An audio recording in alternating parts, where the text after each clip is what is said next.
everyone, it's Jaymie here, your soulful intuitive coach and healer and transmuting alchemist. Today I want to talk about why jealousy shows up in our lives and the amazing compass that it actually serves for us.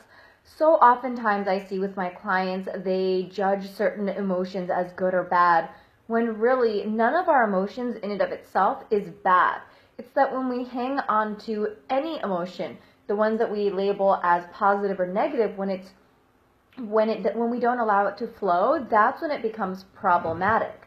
And so what I've discovered is that jealousy is actually a sign for our body's need to emotionally detox. And what I mean by that is emotions are important, right? These are feelings that we are meant to experience. But much like nutrients that are required, when we have too much of it and it's not being released out of our body, it can become toxic, right?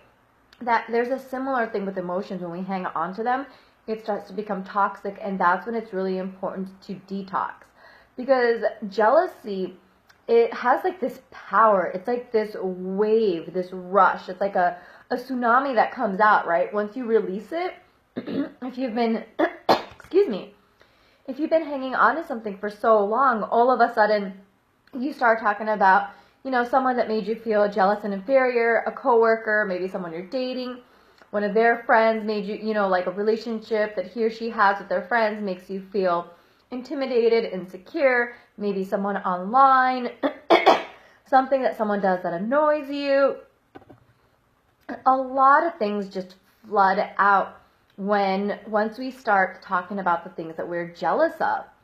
And I think that's because we're emotionally detoxing. Anything that needs to come out starts to purge out of us. And so I think it's important when jealousy comes up to not shame it, to not internalize it because you feel guilty and feel bad and think that's the wrong way to feel, and so you just internalize it. Because then it gets stuck, then it gets trapped, and then that becomes a form of emotional toxin that has to later on be released. Or the jealousy could just simply be a trigger.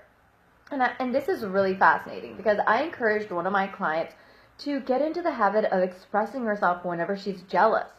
Whether it's a painting that she saw that I've done, she talks to her boyfriend about something that a friend of his that made her feel insecure about herself in comparison. And once she releases it, she instantly feels better.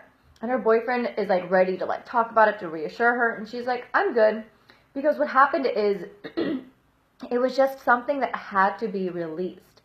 It's such a fascinating thing.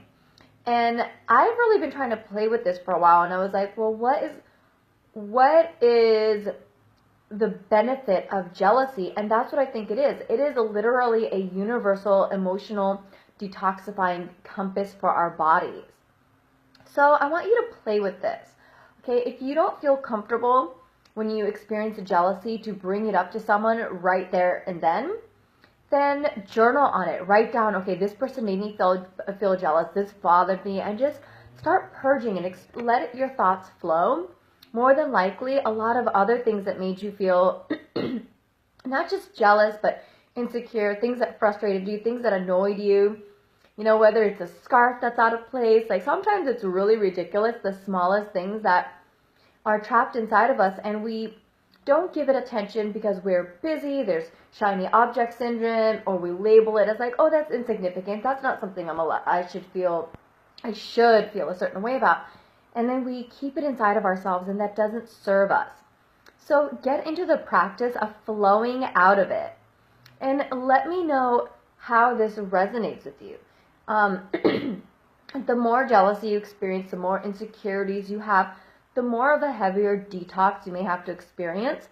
And what's important as you're doing this is you want to do this to release the disempowering feelings. You don't want to fuel it and keep it alive. You don't want to amplify the poison. So don't if you're writing and you're in a space where now you're feeling really shitty and negative, take a break. Take a nice relaxing bath. Baths are incredibly healing. They are connected to our emotions. They detox and visualize these feelings flooding out of you. And that's another way to emotionally detox without feeding into the fire of something. If you find that it's perpetuating and you're not feeling that lightness, you can experiment with that way or combine both of them. And at the end, you can even burn the sheet of paper if that resonates with you. You know, doing something that really ritualizes that feeling of release so that you can connect more with yourself. That is the ultimate goal. Let me know how this resonates with you. If you like this and you've been enjoying my videos, please subscribe and share it with your friends. Thanks so much for watching. Bye!